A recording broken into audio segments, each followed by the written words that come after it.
Assalamualaikum warahmatullahi wabarakatuh. Selamat pagi dan salam sejahtera untuk kita semua. Hai, selamat datang di podcast SMK Taman Siswa 1 Probolinggo. Nah, teman-teman, sekarang kita akan membahas tema yang sangat menarik, menginformasi juga mengedukasi dan tentunya seputar Taman Siswa. Dan dengan dibungkus dengan tema yaitu dari warisan sejarah ke strategi masa depan. Tentunya sekarang saya tidak sendiri, sekarang kita kedatangan tamu yang sangat spesial dan istimewa tentunya.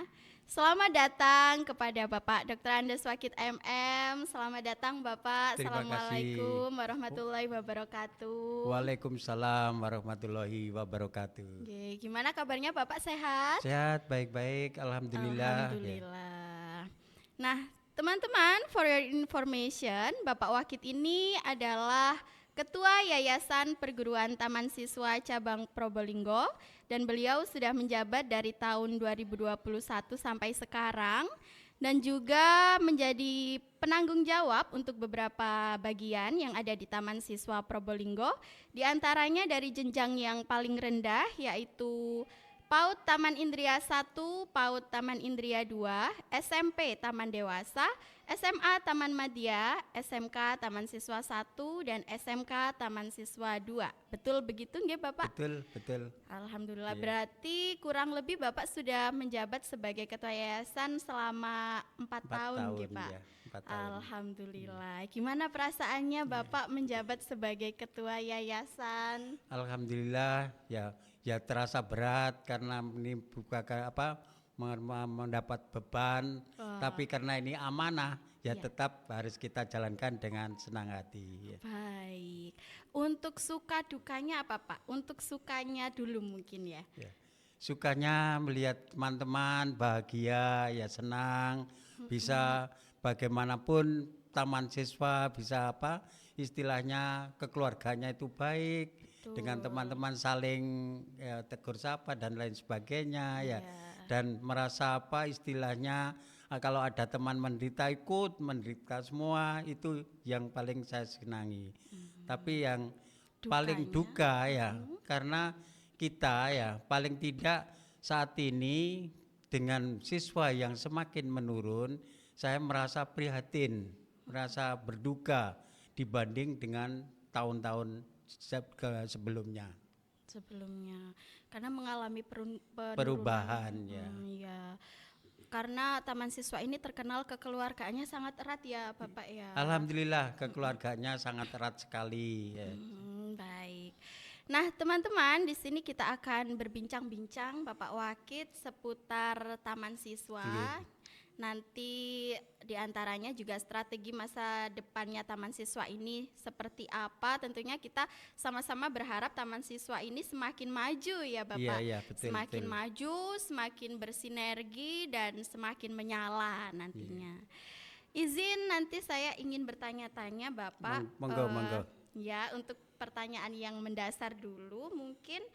Untuk saat ini kan perkembangan dunia pendidikan saat ini tuh sangat cepat dan penuh tantangan, Bapak. Nah, tantangan apa yang dihadapi oleh perguruan taman siswa di masa sekarang dan mungkin di masa yang akan datang? Saat ini ada beberapa, memang kita memiliki beberapa tantangan dengan adanya taman siswa yang saat ini banyak ada globalisasi, perubahan globalisasi, kemudian adanya teknologi yang semakin maju, semakin berkembang. Ini merupakan tantangan kita. Tetapi kita tetap harus bagaimana mengikuti tantangan tersebut, tetapi tidak luput dari ajaran taman siswa, ciri khas taman siswa, jati diri taman siswa yang berpijak pada ajaran Ki Hajar Dewantara, yaitu ing ngarsa sung tulodo ing madya mangun karso, yang nantinya membentuk anak-anak ini berkarakter, istilahnya mempunyai disiplin yang tinggi, kekeluargaan yang tinggi, sehingga dapat berguna, bermanfaat bagi masyarakat, kemudian keluarga sendiri, masyarakat, kemudian kalau bisa sebagai kepada bangsa dan negara. Wah, luar biasa sekali jawaban dari Bapak Wakit. Berarti tantangan yang sedang kita alami saat ini tuh teknologi ya Pak ya. Ya. Tapi tidak menutup kemungkinan teknologi ini juga bermanfaat untuk pembelajaran, Iya. tetapi tidak meninggalkan nilai-nilai luhur taman Siswa. siswa. Nah, kemudian untuk tantangan yang sudah Bapak sebutkan tadi, kira-kira strategi apa yang akan dilaksanakan atau yang akan dipakai untuk Bapak Wakit sendiri sebagai ketua yayasan untuk tantangan yang sudah dihadapi tadi? Ada beberapa strategi yang wajib kita lakukan. Kalau strategi ini kita tinggalkan, maka taman siswa ini akan ditinggalkan oleh masyarakat. Sehingga strategi ini mau tidak mau, suka tidak suka, wajib kita jalankan, kita jalani. Yang pertama adalah transformasi digital untuk manajemen pendidikan, untuk pembelajaran itu wajib, sehingga nanti pada saat-saat nanti, karena saat ini banyak pamong atau guru kita yang belum menguasai komputer. Nah nanti kalau penerimaan pamong atau guru minimal wajib menguasai IT. Nah, kemudian yang kedua yaitu peningkatan kompetensi pendidik melalui MGMP, melalui media sosial. Karena apa? Ini wajib supaya guru-guru semakin bertambah pengalamannya, mengetahui dunia luar kependidikan, sehingga yang diajarkan tidak hanya monoton, tapi mengikuti perkembangan dunia. Itu yang kedua. Strategi yang ketiga, kolaborasi dan paling tidak kemitraan dengan dunia usaha. Kita harus melihat baik dunia usaha itu dari pemerintah maupun dunia usaha yang dilakukan masyarakat, itu karena kita, alumni kita paling tidak bisa terserap ke sana. Nah, kita paling tidak nanti melihat apa yang dibutuhkan dunia usaha tersebut. Nah, inilah kita lakukan, baik itu lebih-lebih SMK. Tidak hanya SMK saja, sekarang ini seperti SMA itu juga wajib juga memiliki skill yang harus kita miliki, yang nantinya bisa alumni-alumni kita terserap sebagai tenaga kerja. Kemudian yang keempat yaitu penguatan tentang pendidikan karakter. Nah, karakter ini bukan hanya kepada siswa saja. Kalau siswa jelas kita beri paling tidak bagaimana sopan santun, berkarakter dengan lingkungan, dengan teman sebaya, dengan pamong atau guru, itu jelas. Tapi karakter pamong atau guru juga wajib. Ada 3. Yang pertama, ada guru biasa, ada guru luar biasa, ada guru sangat luar biasa.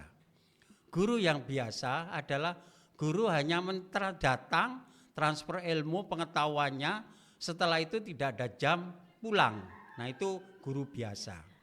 Kemudian guru yang luar biasa, guru yang datang mentransfer ilmunya, pengetahuannya, kemudian ngerti tentang istilahnya melihat karakter siswanya, kedisiplinannya, tapi hanya materinya dia, materi beliaunya, tidak melihat bagaimana kanan kirinya, pokok materi saya harus berhasil. Itu adalah guru luar biasa. Yang ketiga, guru sangat luar biasa. Nah, guru yang sangat luar biasa itu guru yang dinanti kehadirannya oleh siswa. Jadi kalau guru ini tidak masuk, dia dinanti, dicari. Nah itu adalah guru sangat luar biasa. Karena apa? Wajib. Guru tidak hanya memberi materi, monoton materinya. Anak-anak kan sekarang bisa melihat materi di media massa, di internet, ya. Bahkan anak beri soal kemudian dia cari jawabannya enak, ya. Jadi enak. Tapi guru harus bagaimana sekarang? Guru harus mencari materi-materi yang memang relevan dengan anak, yang dibutuhkan oleh anak. Kalau materinya dibutuhkan oleh anak, insya Allah anak-anak akan yaitu menanti kedatangan guru tersebut. Inilah strategi yang akan datang supaya taman siswa ini tidak ditinggalkan oleh masyarakat. Wah, luar biasa sekali. Jadi strategi ini nantinya yang akan diterapkan di perguruan taman siswa mulai dari perekrutan tenaga kerja ya Pak ya, mulai Iya, dari iya. guru itu harus bisa IT karena kita harus melek teknologi. Iya, iya. Jadi pembelajaran itu tidak hanya monoton seperti ceramah gitu ya Bapak Iya, ya, iya. tetapi harus diselingi dengan teknologi. Artinya teknologi juga harus bermanfaat seperti penggunaan media PowerPoint begitu ya Bapak, Iya. Canva dan lain sebagainya. Nah, oke. Untuk pertanyaan yang ketiga, ini kan strategi agar perguruan taman siswa ini tetap menjadi pilihan yang utama, khususnya di masyarakat kita di Probolinggo, Kota Probolinggo. Gimana sih caranya atau strategi apa yang akan Bapak Wakid jalankan supaya taman siswa ini tetap menjadi pilihan utamanya masyarakat? Kita harus menjadi, yang jelas kita harus menjadi lebih atau lembaga yang lebih unggul dibanding lembaga-lembaga yang lain. Karena kita akan memiliki ciri khas tertentu, Betul. kekeluargaan yang tidak dimiliki oleh lembaga-lembaga lain. Nah, inilah yang kita kita bomingkan supaya paling tidak taman siswa itu mempunyai ciri khas yang tidak dimiliki oleh lembaga-lembaga lain yang nantinya akan mendidik siswa itu disiplin, mempunyai karakter tinggi, mempunyai ya ciri khas yang modern, mempunyai ciri khas yang kreatif, inovatif, sehingga anak-anak keluaran dari taman siswa memiliki daya saing yang tinggi dengan lembaga-lembaga lain, dengan apa yang didapat dari lembaga itu. Baik. Berarti lembaga kita ini berbeda dengan lembaga yang lain ya Pak, punya Iya. ciri khas tersendiri seperti salamnya aja, salam dan Dan bahagia. bahagia, iya. Berbeda dengan lembaga lain mungkin selamat pagi, Iya. selamat siang, selamat sore, tapi kalau di taman siswa salam dan Ya, bahagia. karena ini ciri khas, Ciri khas. salam dan bahagia itu menginginkan kita itu harus bahagia. Wah, betul. Hidup di taman siswa itu harus senang, bahagia.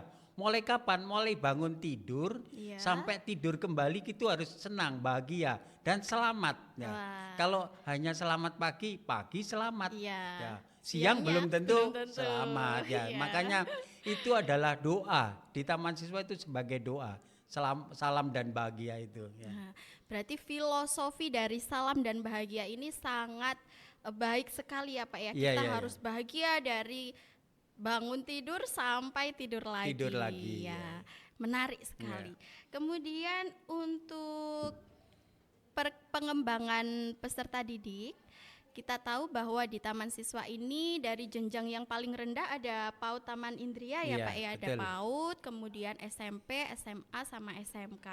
Nah, otomatis karakteristik mereka ini berbeda-beda. Iya, Nah, iya. yang ingin saya tanyakan dalam hal pengembangan peserta didik, apa prioritas utama dari taman siswa? Prioritas saya yaitu menciptakan lingkungan yang paling tidak lingkungan belajar yang menyenangkan, lingkungan yang baik, baik itu untuk guru, untuk siswa, jadi selalu menyenangkan. Baik itu mulai dari PAUD, dari sampai ke SMK itu selalu paling tidak kita harus merasa bahagia. Ya, paling tidak lingkungan yang menyenangkan itu bagaimana? Lingkungan yang kondusif, paling tidak disenangi anak-anak. Anak-anak itu betah di sekolah, ya, betah belajar, dan jangan kadang kan anak-anak kalau lingkungan nggak baik, kapan kita pulang? Iya. Kapan ya? Ada bel, wah surak pulang, Iya. pulang ya. Tapi kalau lingkungannya itu menyenangkan, ya tempat itu yang paling tidak Nyaman. paling nyaman, kondusif ya.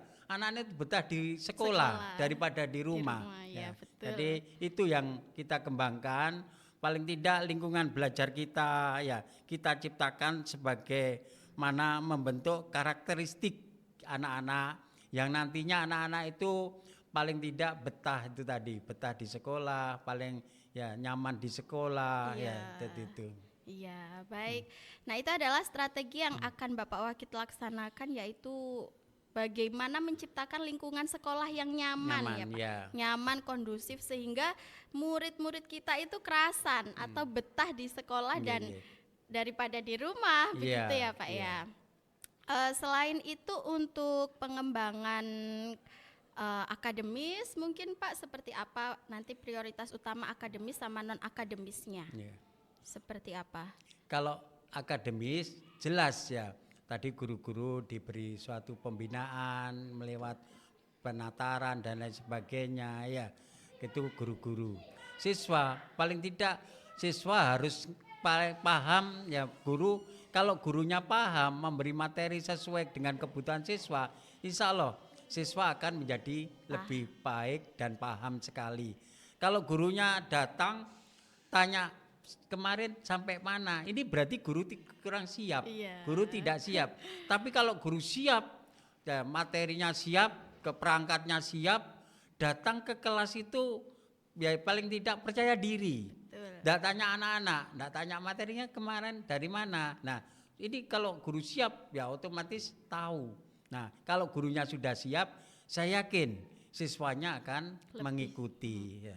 Betul. Nah, jadi selain akademis juga non akademis. Kemudian ya non akademisnya anak-anak itu di sini dididik ya paling tidak lewat ekstra ya. Ada beberapa ekstra, ada si bidang kesenian, sosial ya. Bahkan di SMK itu ada yang kegiatan bersih-bersih masjid, Oh ya iya. bersih-bersih masjid itu saya sangat bangga. Iya. Itu mengenalkan kepada masyarakat bahwasanya kita peduli, ya, Betul. peduli. Kemudian lihat di pasar ya, Iya. itu saya senang sekali. Nah, di samping ekstra-ekstra di sekolah, ya, di bidang kesenian itu juga ada di sini dan di paling enggak lingkungannya sudah memenuhi syarat. Betul. Bahkan kita punya aula gedung, baik itu bisa kita sewakan maupun kita gunakan sendiri. Nah, itu tempat untuk menumbuhkan kreativitas anak-anak ya di situ yang di gedung Balai Bidang Budaya. Wah, jadi selain anak-anak ini dikembangkan prestasi akademisnya, tapi SMK Taman Siswa juga memfasilitasi Iya. untuk prestasi non akademis Non-akademis, mereka. ya. Wah, luar biasa. Untuk yang terakhir nih Pak, Iya. untuk yang penutup, apa harapan dari Bapak Wakit sendiri sebagai ketua yayasan untuk Taman Siswa, untuk Taman Siswa secara umum dan untuk semua bagian-bagian yang ada Iya. di Taman Siswa nantinya, supaya Taman Siswa ini lebih maju lagi, lebih dikenal sama masyarakat luar, khususnya masyarakat Probolinggo. Ini gimana harapan dari Bapak Wakit? Saya ingin ya Taman Siswa ini yang didirikan oleh tokoh pendidikan yaitu Ki Hajar Dewantara. Paling tidak ya kita harus menjadi lembaga yang unggul, yang paling di Probolinggo, yang paling disegani oleh rakyat. Karena apa? Lihat tokoh kita yaitu Ki Hajar Dewantara. Kemudian ya membentuk generasi yang akan datang. Alumni-alumni kita harus lebih baik, mempunyai ciri khas tersendiri. Inilah alumni Taman Siswa. Inilah yaitu pendidikan dari SMK Taman Siswa, dari SMA Taman Siswa, yaitu Taman Madya, dari Taman Dewasa. Itu harus beda dengan pendidikan-pendidikan yang lain. Tentunya kita harus memfasilitasi. Semua itu kita harus korban memfasilitasi, baik itu sarana prasarana harus memadai. Seperti saat ini ya saya sangat bangga, sangat menggunakan fasilitas yang ada di SMK 1. Ya. Luar biasa. Ya. Harapan dari Pak Wakit menjadi harapan kita semua Bapak, supaya Taman Siswa nantinya lebih bersinergi lagi, lebih menyala nantinya Pak ya Iya. di masa yang akan datang. Terima kasih Pak Wakid Ya, sudah sama-sama, menyiapkan menyempatkan waktunya untuk hadir di SMK Taman Siswa di podcast SMK Taman, Taman Siswa Siswa 1 1, ya. Probolinggo. Terima kasih Ya, banyak. sama-sama ya. Iya. Terima kasih juga untuk teman-teman yang sudah menonton. Sampai jumpa di episode selanjutnya. Wassalamualaikum warahmatullahi wabarakatuh. Waalaikumsalam warahmatullahi wabarakatuh. Salam dan bahagia. Salam dan bahagia.